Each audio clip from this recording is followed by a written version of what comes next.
오늘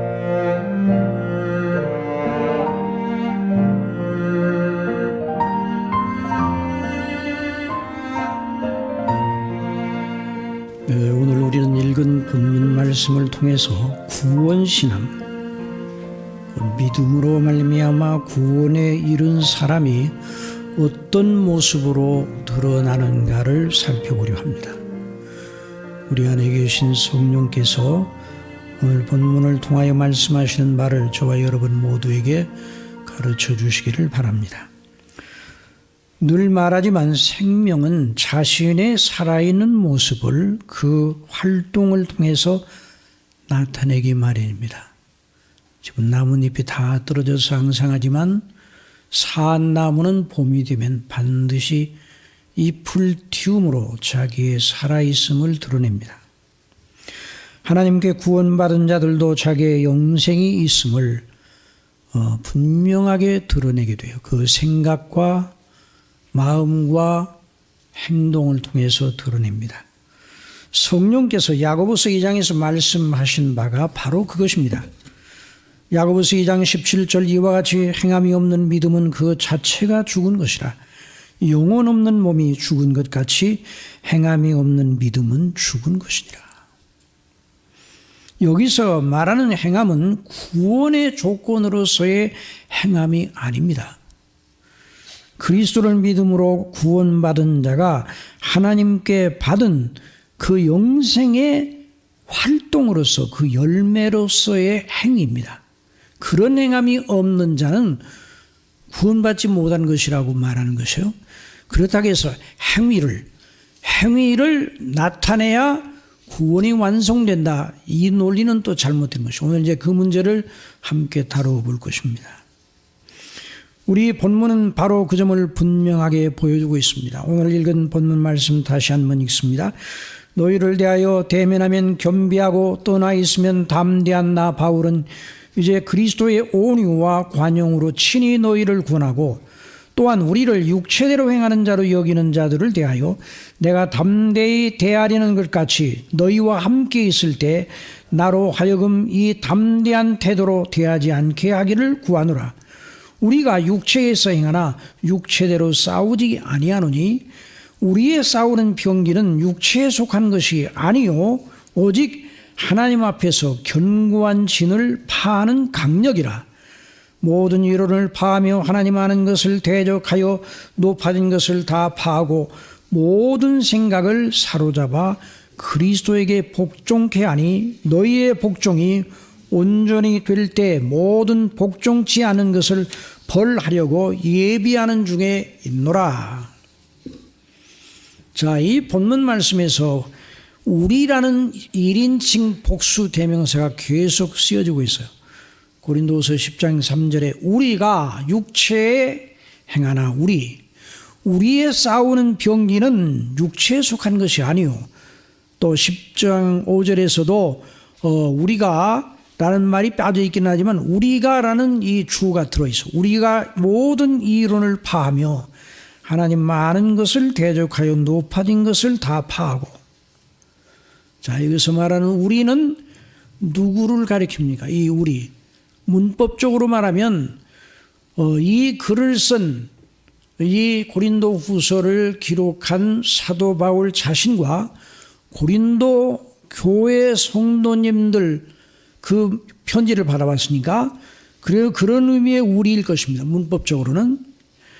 그러나 사도 바울은 자신과 주 예수 그리스도의 이름을 부르는 모든 교회 성도들에게 공통되는 점을 말하기 위해서 우리라고 말한 것입니다.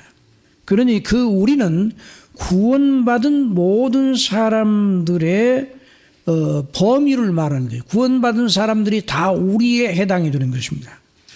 그래서 사도 바울은 그 우리라는 그 영역에 들어있는 사람의 특성 하나를 매우 강력하게 지적하고 있어요. 저와 여러분이 구원받은 것이 분명하다면 그 우리 속에 들어 있습니다. 들어 있어야 합니다. 그리고 여기 본문이 말하는 특성을 가지고 있기 마련입니다. 그래서 우리는 이 본문에서 구원받은 하나님의 사람들이 보이는 한 표지 또는 특성을 한 교리로 끌어낼 수 있습니다. 구원받은 사람은 누구인가? 구원받은 사람은 어떤 사람들로 나타나는가? 고린도후서 10장 3절에서 5절 말씀을 다시 읽습니다. 우리가 육체에 있어 행하나 육체대로 싸우지 아니하노니 우리의 싸우는 병기는 육체에 속한 것이 아니요 오직 하나님 앞에서 견고한 진을 파하는 강력이라. 모든 이론을 파하며 하나님 아는 것을 대적하여 높아진 것을 다 파하고 모든 생각을 사로잡아 그리스도에게 복종케 하니. 자, 이 본문 말씀을 가지고 한 교리를 만들어 보겠습니다. 하나님께 구원받아 그 안에 영생을 가진 자는 대항 논리로, 무슨 논리라고요? 대항 논리. 이 대항 논리라는 건 싸우는 논리예요. 대항 논리로 하나님을 대적하는 모든 이론을 파고, 하나님을 거스려 대적하는 모든 이론을 파고, 그 대항 논리로 그 하나님을 대적하는 모든 논리가 우리 밖에도 있고 우리 안에도 있어요. 그러니까 남만 바라보고 하는 것이 아니라 여전히 자신도 바라보면서 하나님을 대적하는 모든 이론을 파하고 우리의 모든 생각, 또 이 세상에 많은 사람들이, 사상가들이 말하는 여러 철학적인 교훈과 이런 모든 교훈 체계가 있는데, 이런 모든 교훈 체계에 나타난 생각이 우리에게 영향을 미치는데, 그 생각을 사로잡아 그리스도를 믿고 순종하여 이기는 자로 나타난다. 자, 다시요. 하나님께 구원받아 그 안에 영생을 가진 자는 믿음의 대항 논리로 하나님을 대적하는 모든 이론을 파하고 우리 속에 있거나 밖에 있거나 또 모든 생각을 사로잡아 그리스도를 믿고 순종하여 이기는 자로 나타난다. 이게 구원받은 사람의 특성입니다. 저와 여러분이 심령 속에 이와 같은 일이 일어나고 있음을 믿으시기 바랍니다. 또 그걸 다르게 말하면 그리스도 안에서 하나님의 구원받은 사람은 모든 불신앙의 세력, 사람의 본성과 세상과 마귀가 만들어낸 논리를 대항하는 논리를 가지고 있는 사람이에요. 믿음은 어떤 의미에서 논리 싸움이에요. 그래서 이 본문에는 전투적인 용어가 가득합니다. 싸우다, 전쟁을 벌이다 그 말이에요.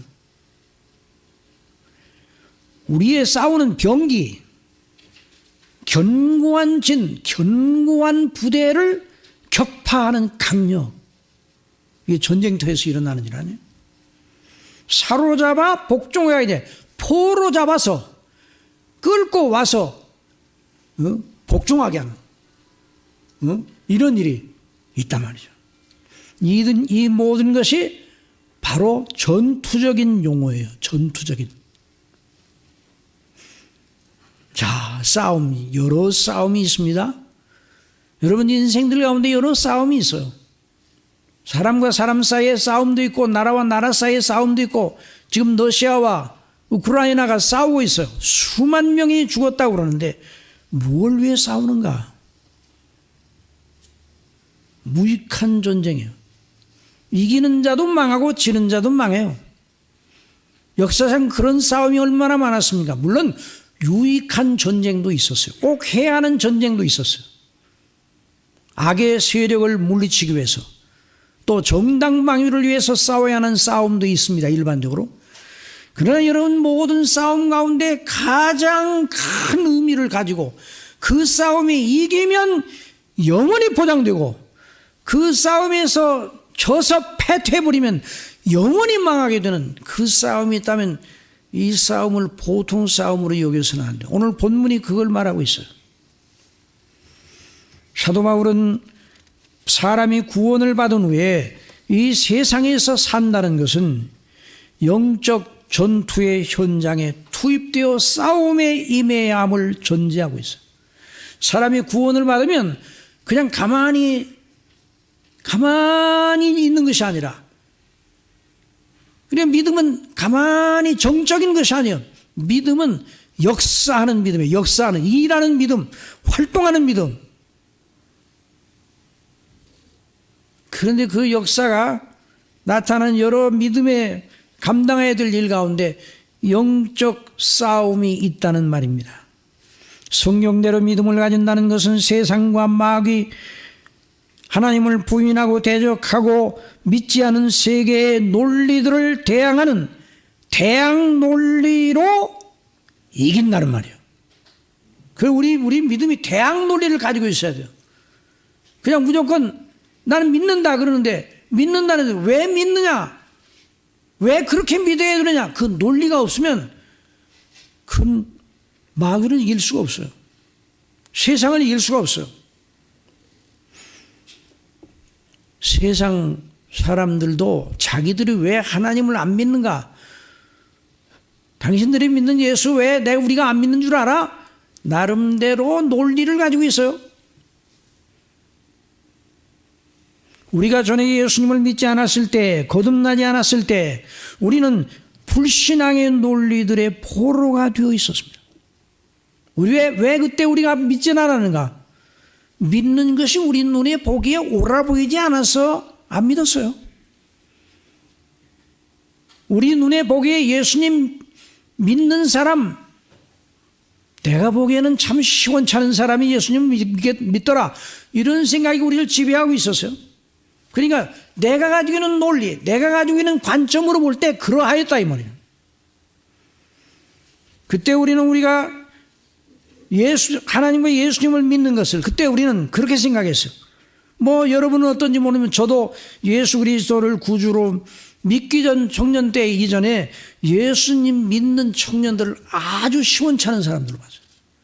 그리고 사람이 예수님을 적당히 믿으면 몰라도 아주 고지고대로 믿으면 그 사람은 버린 사람이다, 그런 생각을 했어요. 오늘날도 사람들이 예수님을 믿되 성령대로 믿으면 안 되는 일로, 사람이 해서는 안 되는 제1순위가 바로 그거예요. 왜? 그 불신앙의 논리로 그렇다 이 말이죠. 불신앙의 가치관으로 그렇다 이 말이죠. 그래서 사도 바울은 그리스도 밖에 있는 자들의 영적 상태를 에베소서 2장에서 명시합니다. 너희의 허물과 죄로 죽었던 너희를 살리셨도다. 그때 너희가 그 가운데 생하여 이 세상 풍속을 쫓고 공중의 권세 잡은 자를 따랐으니 곧 지금 불순종의 아들 가운데 역사하는 영이라. 전에는 우리도 그 가운데서 우리 육체의 욕심을 따라 지내며, 왜? 그게 옳은 줄 알았어. 그 논리로 그게 옳은 줄 알아, 그게 좋은 줄 알아. 육체와 마음이 원하는 것을 하여 다른 이들과 같이 본질상 진노의 자녀이었더니 공중의 권세 잡은 자를 따랐으니 곧 지금 불순종의 아들 가운데 역사하는 영이라. 이게 뭐예요? 마귀의 논리에 사로잡혀 산다 이 말이죠. 그리스도 밖에 있는 사람들은. 에덴 동산에서 아담과 하와로 하여금 죄를 범하게 한 옛뱀 사단이 어떤 방식으로 그 첫사람 아담과 하와를 무너뜨렸습니까? 어떤 방식으로 그들이 선악을 알게 하는 나무의 실과를 따먹게 했습니까? 그 옛뱀 사단이 와가지고 하와의 손을 강제로 잡아서 선악을 알게 하는 나무의 그 실과를 만지게 하고 따라, 그래가지고 위협해가 따가지고 입으로 넣어, 그런 방식을 취하지 않았어요. 사탄은 거짓되지만 자기의 빠삭한 논리로 유인하고 설득하고 확신 있게 하는 방식을 썼어요.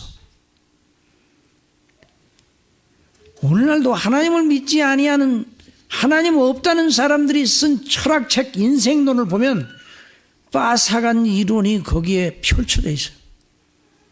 사람들에게 호소력을 가지고. 그래서 그 책을 읽음으로 말미암아 나도 이렇게 생각하고 이렇게 살아야 되겠구나.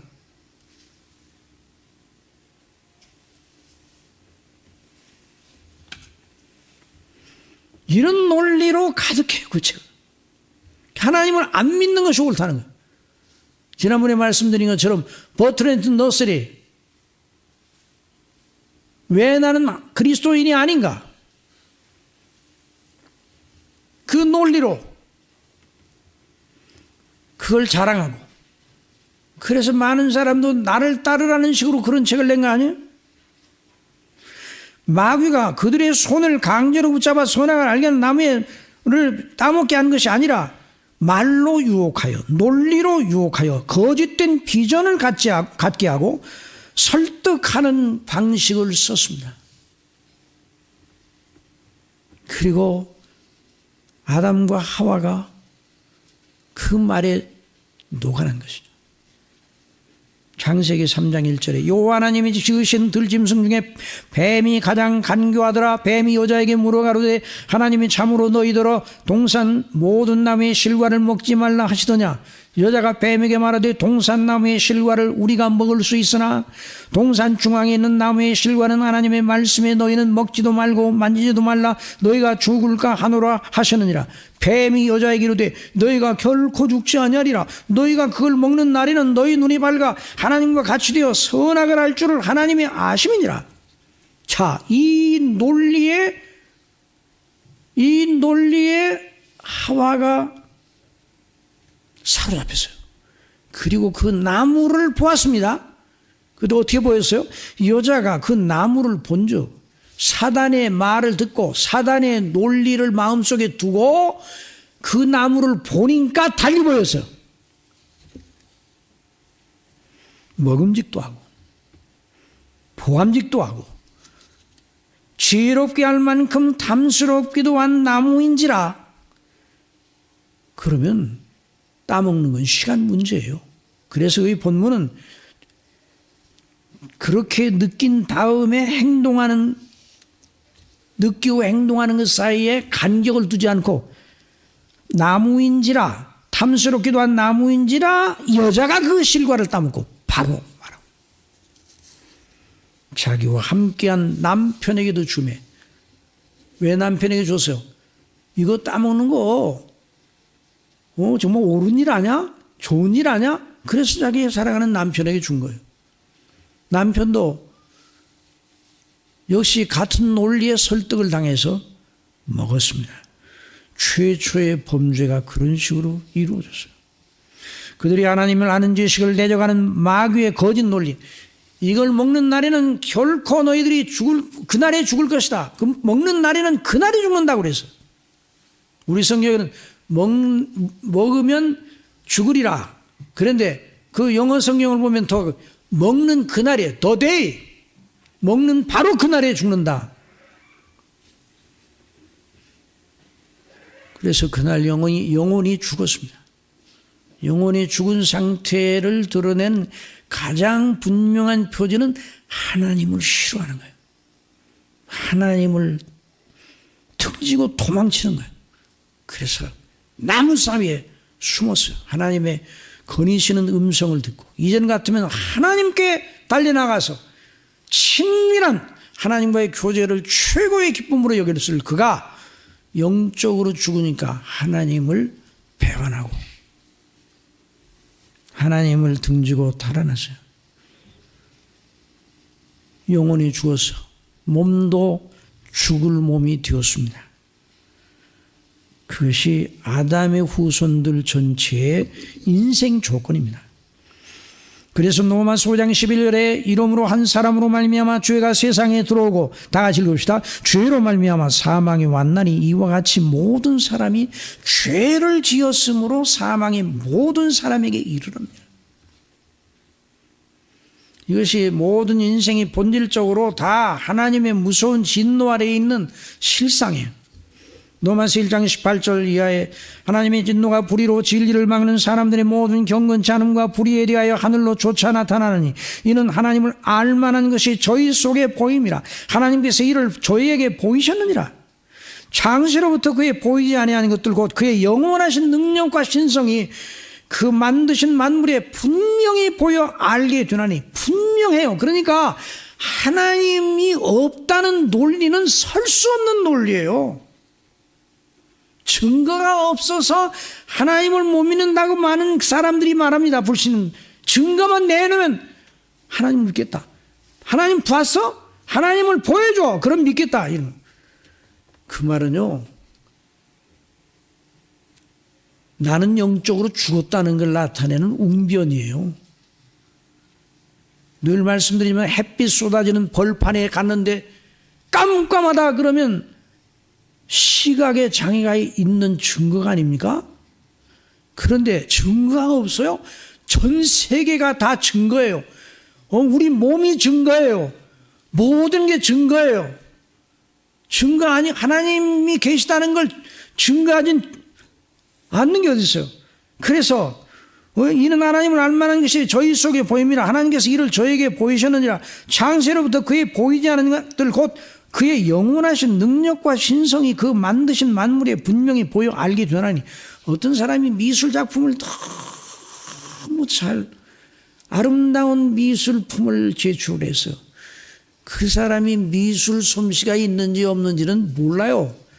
그의 손을 달아봐도 안 되고 손을 뭐 아무리 검사해도 안 돼요. 그려보라고 하면 안 되는 거예요. 눈에 보이지 않은 그 사람이 미술의 재능이 미술을 통해서 나타나는, 하나님의 작품 속에서 하나님의 신성과 영광이 드러난 거예요. 그러니까 하나님이 없다는 논리, 하나님이 안 계시다는 증거가 없어서 안 계시다는 이 논리는 자기가 영적으로 죽어 있다는 말이에요. 그래, 인생이 다 그런 상태에 빠져 있어요. 여러분, 오늘 전 세계 대학들 거의 대부분이 하나님이 계시지 않다는 자연 진화론에 기반을 둔 전제 위에서 학문이 진행되는 건 너무너무 무서운 현실이에요. 하나님께 감사하고 영광을 돌리고 자기의 일을 지으신 하나님, 자기에게 필요한 모든 걸 공급하시는 하나님, 자기의 영원한 영광을 위하여 늘 일하시는 하나님을 마땅히 감사하고 늘 찬미해야 됩니다. 그런데 그러지 못하고 어떡합니까? 하나님을 알되 하나님으로 영화롭게도 아니하며, 하나님을 안다고 그랬는데 본성적으로 누구 속에나 하나님을 알만한 씨앗이 있다는 거예요. 씨앗이. 근데 그걸 가지고 하나님을 마땅히 알아야 되는데 하나님을 알되 영화롭게도 아니하고 감사치도 아니하고 오히려 그 생각이 허망해지며 미련한 마음이 어두워졌나니 스스로 지혜 있다 하나 무준하게 되어 썩어지지 아니하는 하나님의 영광을 썩어질 사람과 금수와 버러지 형상의 우상으로 바꾸느니라. 이것이 인생의 참담함이에요. 그리고 한 번 사람이면 영원히 사람인데 그 사람이 영원히 아브라함이면 영원히 아브라함이에요. 가룟 유다면 영원히 가룟 유다예요. 저와 여러분이 영원히 저와 여러분이에요. 이게 얼마나 무섭고 끔찍한 진리입니까? 만일 저와 여러분이 영화로운 존재로, 하나님과 영화롭게 교제하는 존재로 영원히 존재한다면 너무너무 크고 그걸로 인하여 날마다 감격해 있어야 마땅합니다. 세상 전체를 얻은 것보다 더 큰 거예요. 그러나 저와 여러분이 혹이라도 하나님께 구원받지 못하고 영원한 지옥 형벌 속에 들어가 있다면 그걸 뭘로 그 비참을 표현할 수 있겠습니까? 한 번 죽는 것은 사람에게 정한 것이요 그 후에는 심판이 있으리니. 흔히 인생들이 자기들의 모든 생각과 사상과 이론과 가치관 전체를 하나님이 없다는 전제 위에 세우고 있는 건 비극이에요, 비극.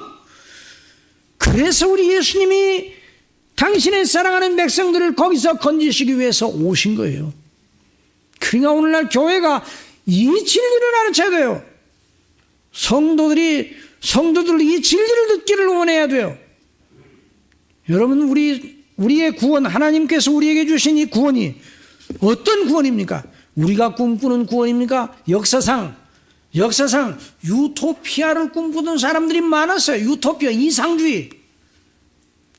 인생의 조건을 보니까 너무너무 고통스럽고 너무너무 비극적인 것이 많고 왜 이 사람이 이 모양이냐. 그래서 그 모든 조건을 완전히 다 해결하고 그런 고통이 없고 아주 무릉도원 영구한 행복이 있는 나름대로 유토피아를 꿈꾸기도 하고 그걸 정치에 적용해 가지고 사람들을 그 정치에 적용해서 그런 그 이상주의를 실현하는 그런 사람들이 있었단 말이에요. 사회주의가 바로 그런 거예요.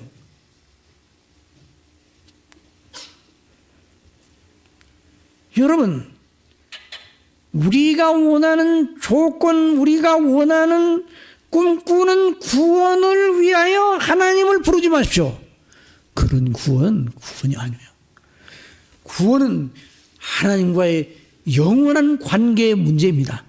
아이고, 너무 먼 얘기예요. 지금 현재 당장에 우리에게 발등에 뿔 떨어진 문제가 있는데 목사님 날마다 그 얘기를 하고 그렇게 하시면 목사님들이 날마다 그것만 증거하시면 우리의 현안 문제를 좀 해결해 주셔야지. 여러분, 현안이 우리를 죽이지 않습니다. 여러분 믿으시기 바랍니다. 현안이 우리를 죽이지 않습니다. 그리스도 밖에 있는 것이 우리를 죽이는 거예요. 하나님의 구원을 모르는 것이 우리를 영원히 죽이는 거예요. 그래서 하나님이 기뻐하시는 하나님이 우리를 여기서 구원하신 그 구원, 그 구원을 위해 예수님이 사람이 되셔 오셔서 그 대속의 역사를 감당하신 것입니다. 만약에 우리의 조건에 우리가 마음을 창념시키면 그게 육체대로 행하는 것이에요. 우리가 육체에 있어 행하나 육체대로 싸우지 아니하노니. 우리의 싸우는 경기는 육체에 속한 것이 아니에요. 육체라는 건 여기서 말하는 육체는 이 살덩어리나 이런 뼈나 이런 걸 말하는 것이 아니라 우리의 본성의 성향, 아담적 원죄를 저지른 아담적 마귀의 논리에 넘어가 하나님을 불순종한 그런 죄성을 가진 본성을 말하는 거예요. 그러므로 우리 자신이 아무리 자신을 연마하고 고양시키고 갈아도 닦아도 그 육체의 생각 본성의 수준, 마귀가 에덴 동산에서 썼던 그 논리에 사로잡혀 하나님을 대적하는 자로 서 있게 되는 거예요. 석학이라고요?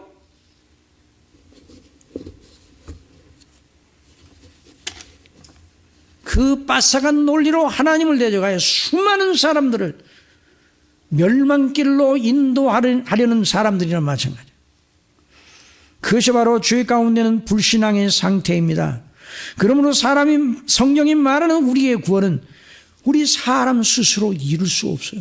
구원이라는 말 자체가 어디 빠졌다는 거 아니에요? 스스로 그 빠진 데서 헤어나오면 나올 수 있으면 무엇 때문에 구원이라고 그럽니까? 구원이라는 말 자체가 우리 스스로는 절망과 그 곤고함에서 벗어날 수 없다는 걸 말하는 거예요. 그러니까 우리가 생각하는 구원, 그것이 아니라 하나님께서 구상하신 구원, 하나님께서 그 곤고함에서 우리를 건져내신 그 구원이 얼마나 놀라운 구원입니다. 여러분, 하나님께서 창조주께서 창세전에 그 아들 그리스도 안에서 우리를 택하시고 그 아들 그리스도 우리 주님의 피로 우리를 속량하시고 우리 죄를 다 씻으시고 그리고 의롭다 하시고 성령님으로 인치사 하나님의 자녀가 되어 하나님을 아버지로 부르짖게 하시고 지금도 날마다 우리를 인도하신다. 이게 진리입니까? 가상 논리입니까? 진리죠, 진리. 그러면 이거면 이 논리면 다 끝나는 거 아니에요? 아니, 하나님께서 우리를 사랑하셨다. 당신의 독생자를 아끼지 아니하실 정도로 우리를 사랑하셨다. 죽음에 내어준 우리 대신 우리가 죽어 영원한 형벌을 받아야 하는 대신 아들에게 그 형벌을 부으시고 그 피로 우리 죄를 씻으시고 다시 살게 하셔서 그 그리스도를 믿는 사람들로 하여금 의롭다함을 받고 영생을 얻게 하셨다. 이 논리면 다 끝나는 거예요. 여러분, 어떤 논리가 이 논리보다 더 큰 논리가 있어요? 그분이 누구시라고요? 창조주세요. 예수님이 누구시라고요? 창조주의 아들이요. 그분 자신도 창조주세요. 보혜사 성령께서 창조주세요. 아이고, 그 성삼위께서 우리를 사랑하시고 구원을 계획하시고 실행하셨다. 그 구원의 이치가 무엇인지 그게 바로 신앙 논리예요. 여러분, 이 이치 안에 견고히 서게 하시는 은혜를 주시기를 바랍니다. 그래서 로마서에서 말씀하고 있습니다. 로마서 5장 17절 한번 같이 읽읍시다. 천천히. 한 사람의 범죄를 인하여 사망의 그 한 사람으로 말미암아 왕노로 다했으니 더욱 은혜와 의의 선물을 넘치게 받는 자들이 한 분 예수 그리스도로 말미암아 생명 안에서 왕노로 타리로다. 그런즉 한 범죄, 아담의 한 범죄로 많은 사람이 정죄에 이른 것 같이 의의 한 행동, 예수님의 의의 그 행동으로 말미암아 많은 사람이 의롭다 하심을 받아 생명에 이르느니라. 이 의롭다 하심을 받았다는 말은 우리의 의가 아니고 예수님의 의인데 우리의 의처럼 여겨주셔서 우리가 한 번도 죄를 짓지 않은 사람처럼 율법을 완성한 사람처럼 선고해 주시는 하늘 법정에서의 하나님의 법정적 선고예요. 여러분, 이 선고를 받으면 누가 그 하나님을 대적하려? 의롭다 하신 이는 하나님이시니. 이 논리를 가지고 있어야 돼요. 이 논리를. 자, 그래서 의의 한 행동으로 말미암아 많은 사람이 의롭다 하심보다 생명에 이르러느니라. 또 읽읍시다. 한 사람이 순종치 아니함으로 많은 사람이 죄인 된 것 같이 한 사람이 순종하심으로 많은 사람이 의인이 되리라. 율법이 가입한 범죄를 더하게 하려 함이라. 그러나 죄가 더한 곳에 은혜가 더욱 넘쳤나니 이는 죄가 사망 안에서 왕노릇한 것 같이 은혜도 또한 의로 말미암아 왕노릇하여 우리 주 예수 그리스도로 말미암아 영생에 이르게 하려 함이니라. 자, 이것이 바로 구원이에요. 그러니까 이 구원이 큰 구원이겠습니까? 작은 구원이겠습니까? 우리는 이 땅에 있으면서 구원을 받아놓고도 그 구원의 크기와 영광이 얼마나 큰가를 다 알지를 못해요. 예? 저도 어떤 데는 그런 생각이, 우리가 영원히 산다니? 그러면 하늘나라에 가서 영원히 살아서 아버지와 우리 주 예수 그리스도와 성령님과 영원히 사는데 어떻게 끝도 없이 영원히 살지? 이 머리로 생각을 하게 되면요, 처음에는 좋았다가 나중에 가다 정말 헷갈리고 뭔가 이게 너무 비현실적인 거 아닌가 이런 논리가 살짝 들어와요. 여러분, 복음을 전하고 항상 증거하는 목사의 생각에도 이 생각이 들어왔으니 여러분 생각이 안 들어오겠어요? 근데 그걸 어떻게 이기는가? 하나님은 완전하시다. 하나님은 거짓이 없으시다. 하나님의 행사는, 그래서 하나님께서 그 사랑하시는 자들을 위해서 예비하신 모든 건 사람의 눈으로 본 적도 없고 귀로도 지금 들은 적도 없고 마음으로 생각한 적이 없다고 그랬어요. 그걸 믿게 하시고 생각하게 하시는 분은 오직 성령님 뿐이시라 말씀해 주셨어요. 그러니까 우리의 의식과 우리의 시각을 가지고 뭘 풀고 하면 안 돼. 일단 믿어야 됩니다. 이 믿음의 논리 가운데 가장 큰 논리는 완전하신 하나님을 믿음으로 믿는 겁니다. 복음은 모든 믿는 자에게 구원을 주시는 하나님의 능력이라고 해서, 그래서 내가 복음을 부끄러워하지 않는다고 그랬어요. 왜 그런 복음이 그 능력이야? 복음에는 하나님의 의가 나타나서 믿음으로 믿음에 이르게 하나니 기록된 바 오직 의인은 믿음으로 말미암아 살리라. 일단 믿어야. 그러니까 믿음의 최대의 논리는 하나님의 말씀을 그대로 믿는 믿음입니다. 그분이 완전하다는. 자, 그래서 이런 믿음의 논리, 구원의 이치를 가진 사람은 궁극적으로 영적 싸움의 현장에서 이기는 자로 나타난단 말이죠. 우리가 육체에 있어 행하나 육체대로 싸우지 아니하노니 우리의 싸우는 병기는 육체에 속한 것이 아니요 오직 하나님 앞에서 견고한 진을 파하는 강력이라. 모든 이론을 파하며, 예? 모든 이론을 파한다고 그랬어요. 하나님을 대적하여 높아진 모든 이론. 그것이 아까도 말씀드렸지만 우리 밖에도 있고 우리 안에도 있어요. 우리의 본성을 통해서도 이게 들어온다 이 말이에요. 그 모든 걸 파는 것이죠. 그리고 하나님을 아는 것을 내저가에 높아진 것을 다 파하고 모든 생각을 포로 잡아가지고 모든 생각을 제압해가지고 그리스도를 믿는 믿음에 복종시키는 거죠. 구원신앙은 그리스도께 모든 전인을 복종시키는 신앙이 구원신앙입니다. 그래서 참된 믿음을 가진 사람은 언제나 그리스도 안에서 하나님 아버지로 경외하고 성령님의 인도하심을 받는 것을 그 논리를 잃어버리지 않아요. 그러니까 믿음의 논리가 저나 여러분이나 아마 처음 예수님 믿었을 때 이 믿음의 논리가 복잡해 보입니까? 단순해 보입니까? 머리를 많이 쓰면 복잡해. 그런데 처음 교회를 나간 지 얼마 안 돼서 그 전에 물론 복음을 들었는데 복음의 이치를 보니까 일단 믿고 시작하면 된다는 생각이에요. 창조주가 계시고 그분의 아들이 예수님이시고 그 예수님이 나를 위해 죽으시고 성령께서 내 안에 계시고 그래서 예수님의 이름으로 기도하면 하나님께서 은혜를 주셔서 예수님을 믿는 믿음에 속한 은혜를 주시고 이거 단순 논리 아니에요? 여러분 자동차 운전하는 게 쉽습니까? 쉽지 않습니까? 물론 뭐 운전을 못하는 사람은 쉽죠. 어렵죠. 그런데 운전하는 분들 그 자동차 내연기관 구조를 다 알고 운전합니까? 그냥 운전합니까? 야, 어떻게 해서 이 시동이 걸리지? 오늘 이 시동 걸리는 법을 알지 않고는 내가 운전을 안 할 거야. 그러면 그 사람 운전 못 하는 거예요. 작동 원리만 가지면 누구든지 운전할 수가 있어요. 그 운전을 하면 그 작동 원리에 따라서 다 그게 그 속에 그 복잡한 내연기관에 그래서 자동차가 가고 서고 가기 원하는 곳으로 가도록 그렇게 다 이게 조작이 돼 있어요. 유기적으로 연결이 돼 있어요.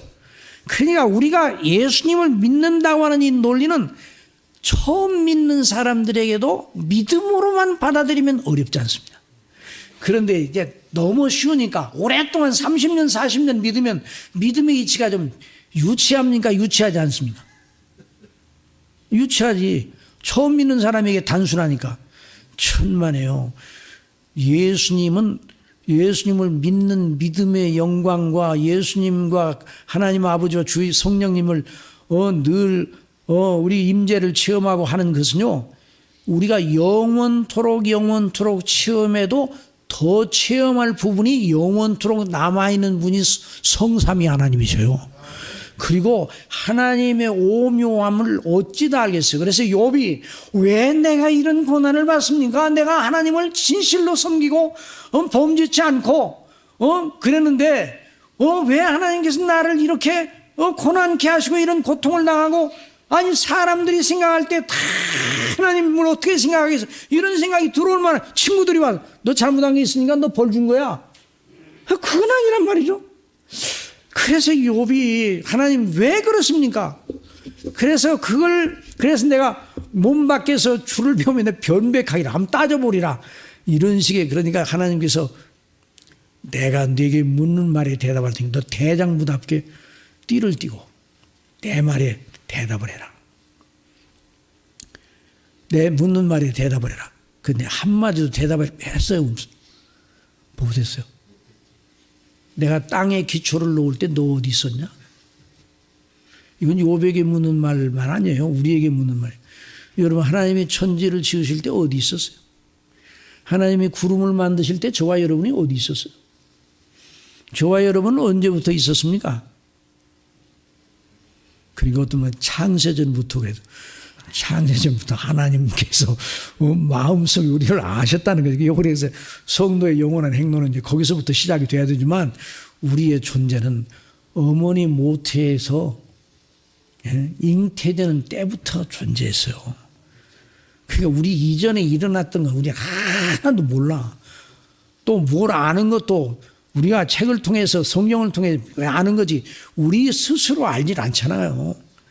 그래 놓고도 뭐 자기 머리를 가지고 뭐 하나님이 계시다 안 계시다 뭐 하나님이 어떻고 그러는데 아이고 그건 안 되는 거예요. 그건 안 되는 거예요. 하나님의 행사는 너무나 오묘합니다.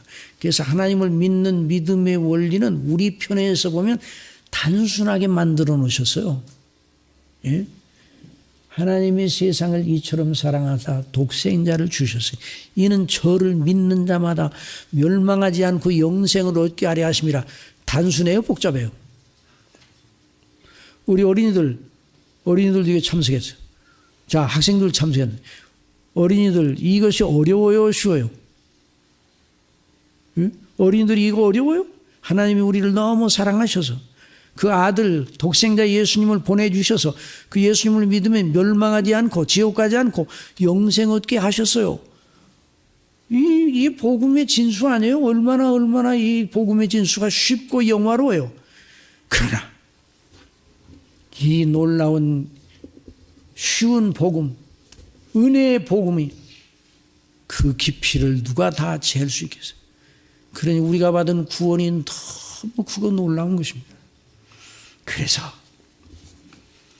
성령은 오늘 모든 하나님을 대적하여 높아진 모든 이론을 파하여 모든 생각을 사로잡아 그리스도에게 복종케 하는 이것이 우리 속에 날마다 일어나요. 날마다 우리가 믿음 생활하게 되면 아침에 일어나면 두 논리가 우리 속에 와요. 한 원리는 육체의 원리, 세상의 원리, 마귀의 원리. 또 한 원리는 우리 속에 역사하시는 성령님을 따라 말씀에서 배운 대로의 원리, 그게 믿음의 원리예요. 이 두 원리가 우리 앞에 딱 있어서 서로 우리를 부릅니다. 어떤 논리로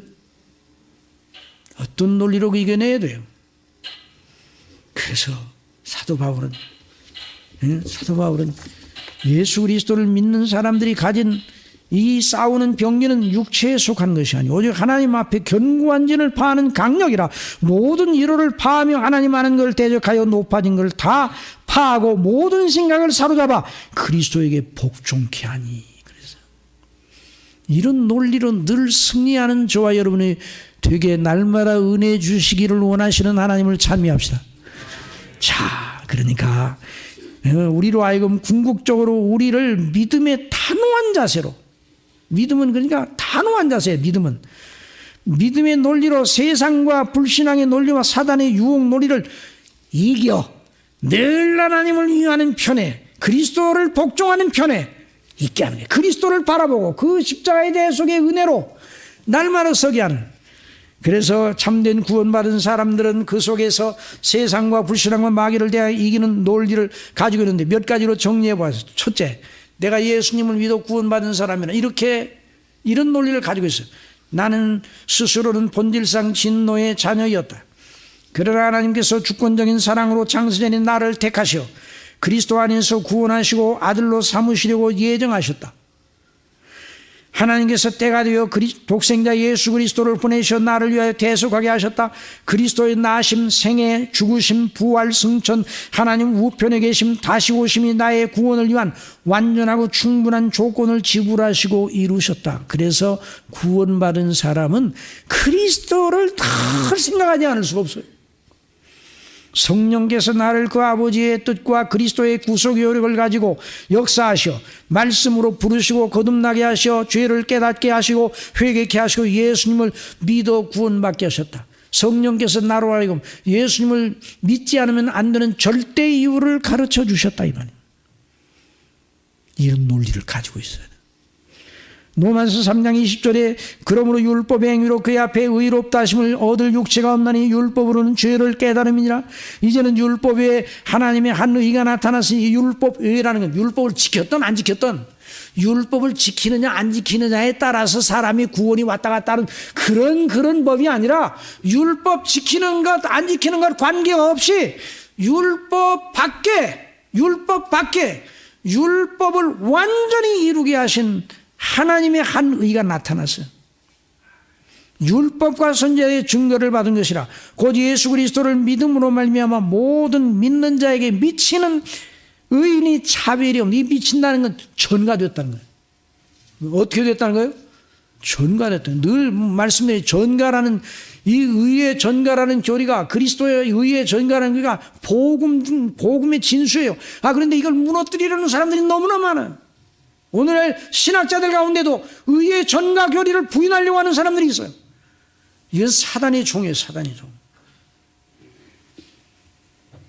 그래서 그 그리스도의 의를 우리의 것으로 그대로 그리스도의 대속의 죽으심의 피를 우리의 것으로 여겨주신 우리 죄를 씻으시고 그리스도의 생애 속에서 이루신 율법의 완성을 우리 것으로 여겨주셔서 우리를 의롭다고 선포하시고 의의 전가예요.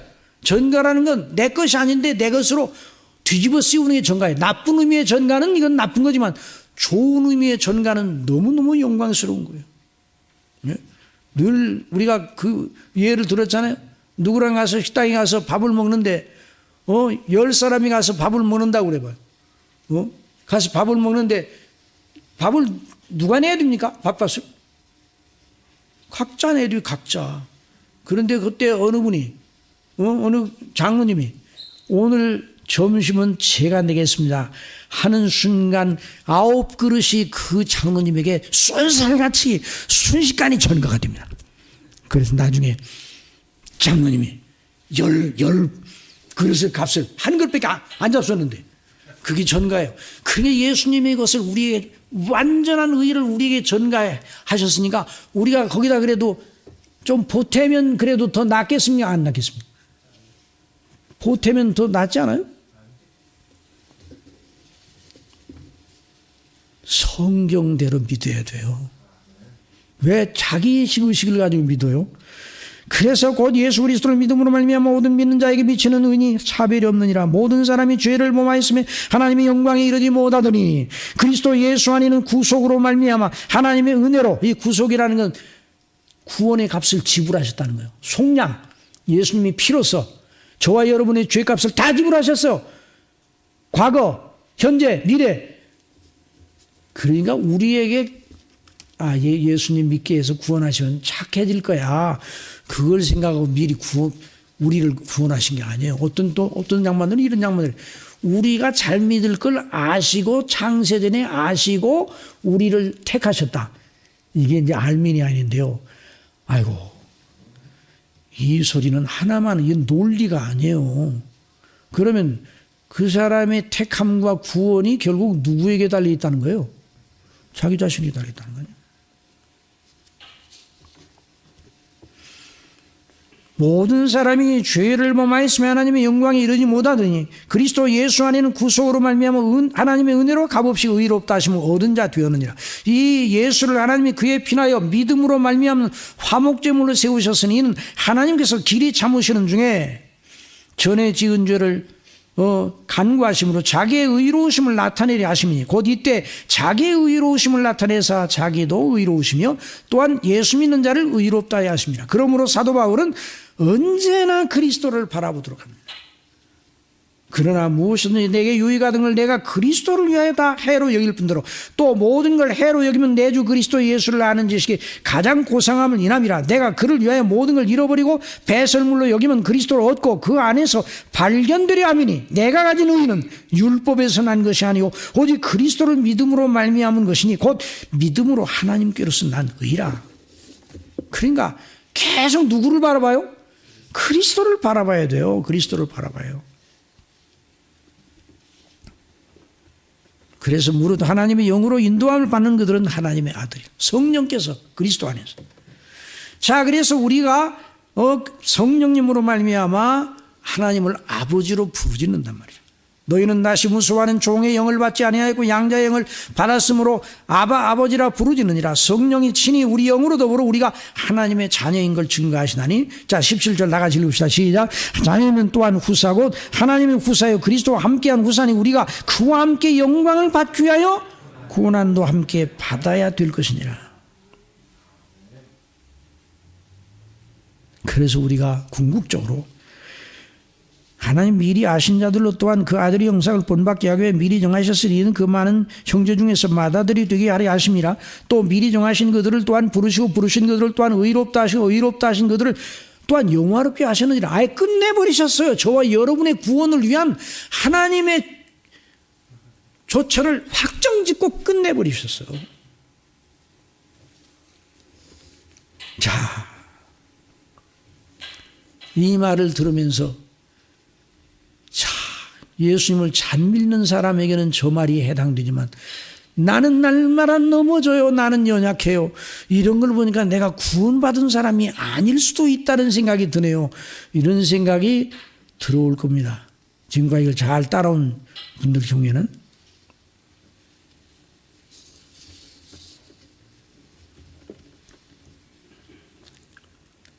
사도 바울도 그랬어요. 자, 27장 23절 로마서 시작. 내 지체 속에서 한 다른 법이 내 마음의 법과 싸워 내 지체 속에 있는 죄의 법 아래로 나를 사로잡아 오는 것을 보는도다. 이거 구원받은 다음 얘기예요. 아시겠어요?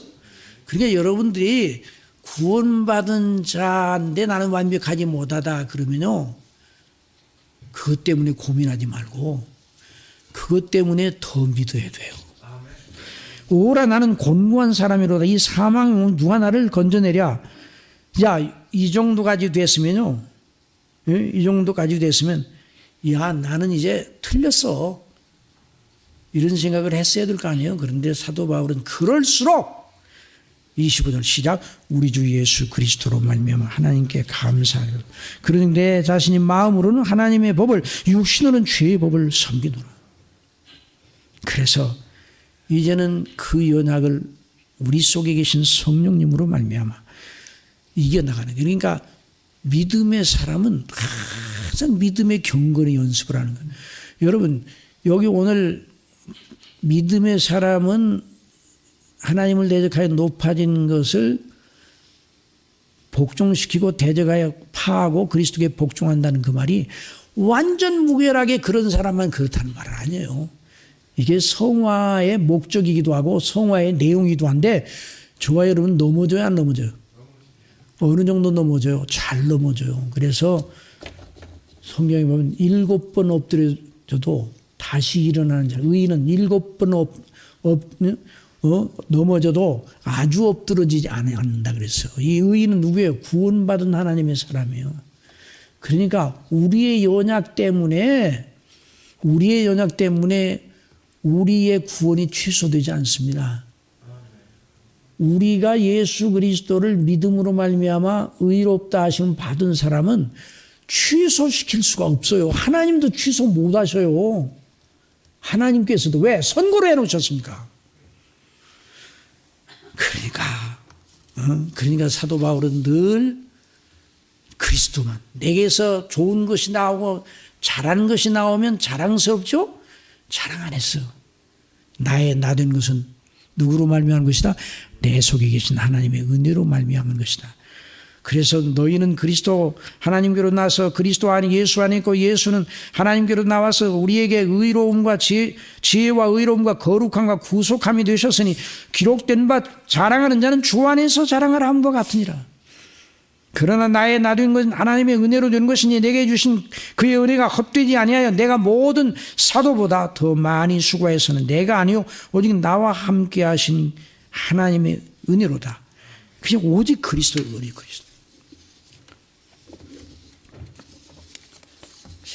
시간이 많이 지나가서 한 가지 얘기만 하고 지나가려고 합니다. 끝나려고 합니다. 카톡을 어느 분이 보내왔어요. 목사님, 제가 이제 다른 교회 섬기시는 분인데, 목사님, 제가 어느 책을 보니까 아무래도 이건 이 구원론을 이제 어느 분이 쓰셨는데 아무래도 미심쩍어요. 목사님이 한번 살펴봐 주시고 한번 좀 알려주세요. 도움 주세요. 그래 그 책을 봤어요. 제가 대답을 했습니다. 이분의 책은 김세훈 박사, 유명한 신학자예요. 바울의 새 관점주의자들이 주장하는 구원관이다. 잘못된 구원관이에요. 이들은 예수 그리스도를 믿음으로 말미암아 의롭다 하심을 받는 일이 예수님을 믿는 즉시로 완결이 됩니까? 조금 남겨놓습니까? 예수님을 믿는 사람이 그날 구원받습니까? 6개월 뒤에 구원받습니까? 그러고 아니 학습은 왜 늦게 줘요? 왜 세례는 1년 뒤에 주고? 그건 구원의 조건으로 하는 게 아니라 하나님의 교회의 성결성을 위해서 그렇게 하는 거지 개인의 구원을 세례받을 때 받는 게 아니에요. 이게 캐톨릭의 구원관이에요. 영세 받을 때 구원받는다고 그래요. 그러나 예수 그리스도를 구주로 영접하는 그날 구원받아요. 십자가의 한편 강도 회의한 강도 그날로 오늘 네가 나와 함께 낙원에 있으리라 말씀하셨어요. 삭개오의 집에 가신 예수님도 그날로 이 집에 구원이 이르렀다 그랬어요. 그러니까 여러분 예수 그리스도를 주로 믿습니까? 예수님 외에는 구주가 없다고 믿습니까? 예수님이 나를 위해 죽으셨다고 믿습니까? 예수님이 오늘 사도신경 한 대로 그대로 정말 믿습니까? 그러면 여러분이 이미 구원받은 사람이에요. 그런데 그 책에서는 그것만 가지고 안 된다는 거예요. 이게 바울의 세간점주의자들. 행위가 있어야 돼. 야고보서에 나오는 말씀을 가지고 행함이 없는 믿음은 죽은 믿음이라는 걸 거기다 뜯어붙여가지고 행함이 있어야 마지막에 심판대 그리스도의 심판대에서 그 사람의 행함이 있는가 없는가를 보고 또다시 심판한다. 그리스도의 심판대는 상급 심판대입니다. 그래서 성경을 제대로 이 신학자들도 제대로 하나님의 성령의 인도하심을 받아야 돼요.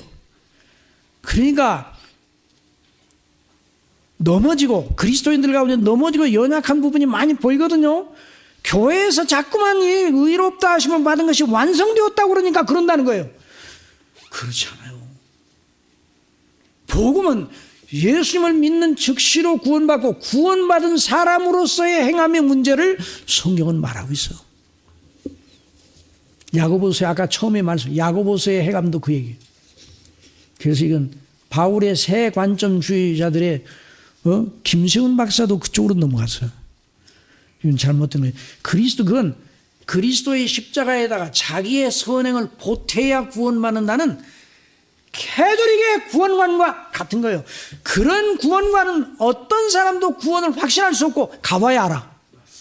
그 사람은 그리스도의 구속의 완전성, 그리스도의 의의 완전성을 믿지 않은 사람이에요. 여러분 예수 그리스도를 절반만 믿으면 안 돼요. 99% 믿어도 안 돼요. 100% 믿어야 됩니다. 그래서 우리에게 주어지는 그러면 이런 말을 하면 그러면 그렇게 하면 구원파와 똑같이 아니에요. 구원파는 거기서 끝나는 게 구원파고 우리는 그렇게 말하잖아요. 우리는 이제 하나님의 자녀가 되어 영생 얻은 하나님의 자녀로 우리가 그리스도의 영상을 본받도록 하시겠다는 하나님 목적이 있잖아요. 그 목적을 향하여 성령님의 인도를 따라서 성화 생활에서 그러나 이 세상에 성화 생활을 하면서도 완전한 성화는 이루어지지 않아요. 그러나 성화가 완전히 이루어질 것이 확정되어 있어요. 죽을 때 그리고 그리스도에 오실 때 몸까지 영화롭게 돼요. 그러니까 이미 이 하나님의 계획과 프로그램은 이미 우리 속에 씨로 다 들어와 있어요. 이거는 잊어서는 안 돼요. 이 논리를 가지고 있어야 내가 연약하고 넘어지면 내가 왜 이렇게 하나님의 은혜에 올리되 행하지 않아서 또 넘어졌구나. 그래서 그리스도를 바라보고 그래서 예수님이 나를 위해 죽으셨구나. 그래서 내가 은혜의 보좌 앞에 날마다 나가서 하나님 앞에 은혜를 받고 기도해야 하나님을 기쁘게 하는 자녀로서 지옥까지 않기 위해서 아니라 하나님을 기쁘시게 하는 자녀로 하나님의 은혜의 영광을 맛보는 자녀로 그리스도와 동행하는 자녀로 서지. 그러면서 하나님 앞에 나가서 기도하고 은혜의 방편을 의존하는 것이에요. 그래서 우리가 히브리서 4장 마지막 대목에 있는 말씀을 한번 띄워주세요. 자, 그 읽고 우리 기도하십시다. 자, 히브리서 4장 시작. 그러므로 우리에게 큰 대제사장이 있으니 승천하신 자 곧 하나님의 아들 예수시라. 우리가 믿는 도리를 굳게 잡을지어다. 우리에게 있는 대제사장은 우리의 연약함을 치유하지 아니하는 자가 아니요 모든 일에 우리와 한결같이 시험을 받은 자로 돼 죄는 없으시니라. 그러므로 우리가 긍휼하심을 하고 때를 따라 돕는 은혜를 얻기 위하여 은혜의 보좌 앞에 담대히 날. 여기서 말하는 우리는 완전히 천국 백성이 된 우리예요. 이런 믿음을 가지고 언제나 이 논리로 육신의 이론, 마귀의 사주, 세상의 불신앙적인 그 모든 사조, 모든 철학의 잘못된 교훈, 이걸 대적하고 우리 속에 일어나는 정욕, 이걸 거스리고 늘 그리스도를 의지하고 늘 승리하는 이런 사람들이 되도록 하나님께서 은혜 주시길 바랍니다. 사랑하시는 아버지 하나님, 오늘 저희들이 말씀을 통해서 들은 대로 우리의 싸우는 병기는 육체에 속한 것이 아니오 오직 하나님 앞에서 견고한 진을 파는 강력이라고 하시면서 모든 이론을 파며 하나님 아는 것을 대적하여 높아진 것을 다 파하고 모든 생각을 사로잡아 그리스도에게 복종케 한다고 하셨으니 이 원리, 이 능력을 우리에게 주셨으니 이 능력을 믿음으로 늘 활용하는 은혜의 사람들이 될 수 있도록 아버지 성령께서 주장하여 주실 줄 믿습니다. 예수님의 이름으로 기도드리옵나이다. 아멘.